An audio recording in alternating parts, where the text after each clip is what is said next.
Goeiemôre Radio Fynbos luisteraars. Ja, vanoggend begin 'n nuwe maand. Junie is afgesluit. Ons kan terugkyk na die maand van Junie en kan sê, Here, dankie dat U my deurgedra het. En dankie dat ek weet, Here, Julie maand gaan U my ook vashou en U gaan my ook dra.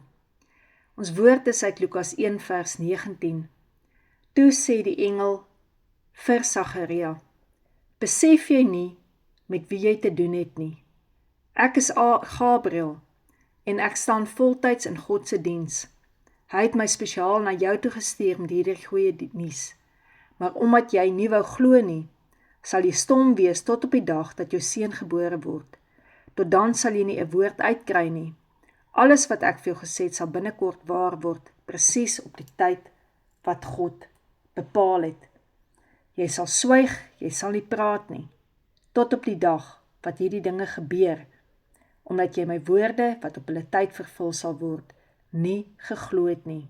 Dit sê die 53 vertaling.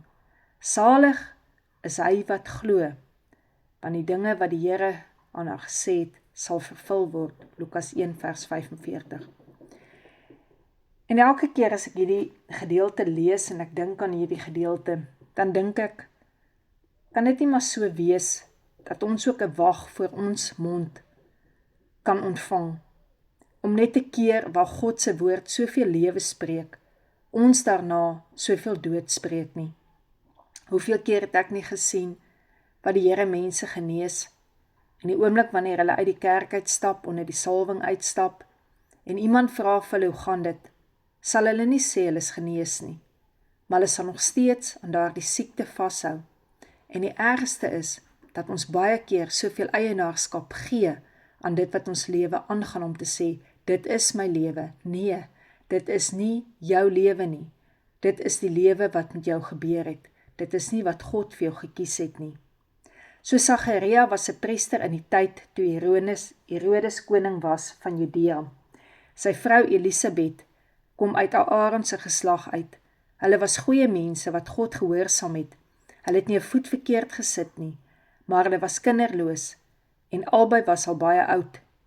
En toe dit eendag Sagaria se beurt was om diens te doen, in die wierook die tempel te laat brand, het daar skare buite gebid en vir hom gewag.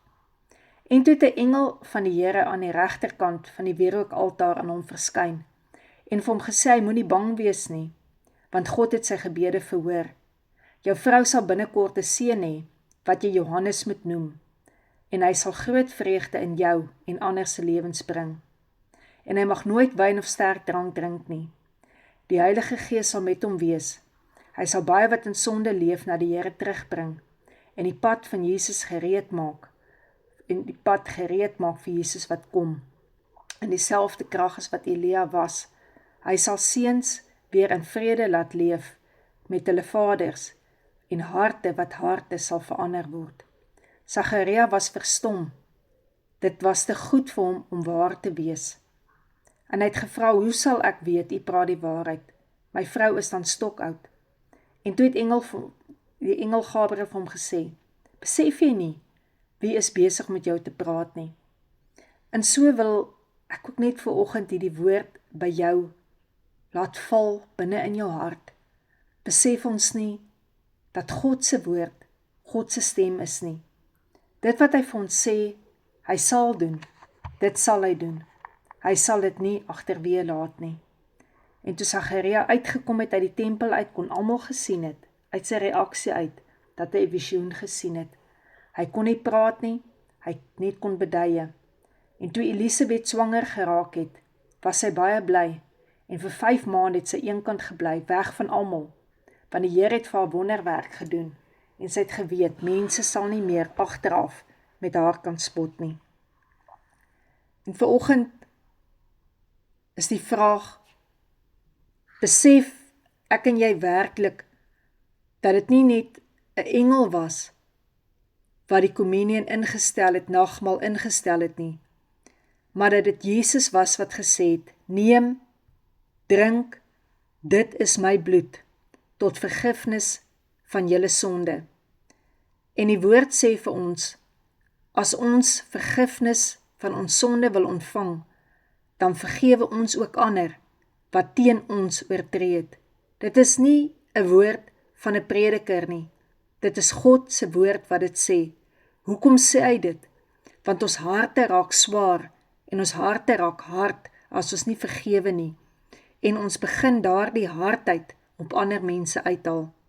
En dan ook, dit was Jesus se woorde gewees, dat deur my wonde daar vir julle genesing sal kom.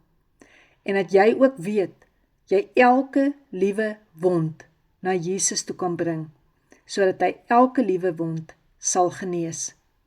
En dit is wat ek sê, kan daar nie maar net 'n wag voor ons mond kom, dat ons nie teen God se woord sal spreek nie, teen God se woord sal spreek. So baie keer kom ons in ons lewe, en dit wat God vir ons sê, vernietig ons in oomblikke, in sekondes.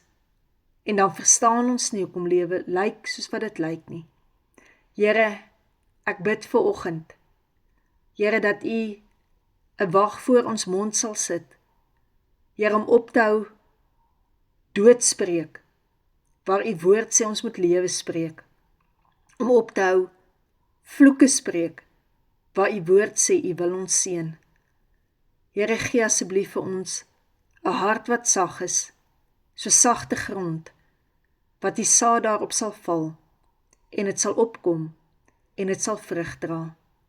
Dankie Here, dat U nie opgee op ons nie. Amen.